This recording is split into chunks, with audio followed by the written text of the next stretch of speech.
يلهث أو تتركه يلهث أو تترك رك همس أو تتركه يلهث همس هوني أو تتركه يلهث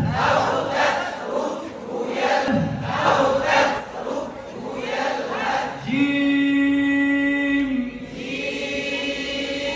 جيমের উচ্চারণের কাহিনী মাখরা জিহ্বার মুখহল তারপর বলতে পারে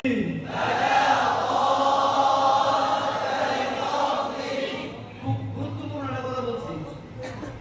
আপনারা ইস্তিদারাত সিফাত শিখেন ঠিকই কিন্তু ঘরের মধ্যে কি করেন না ঠিক করেন না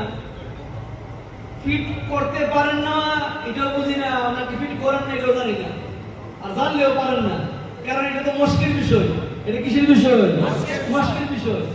আপনি এখন বুঝছেন যে এটা আসলে ইস্তিদারাত দীর্ঘ করা লম্বা করা আর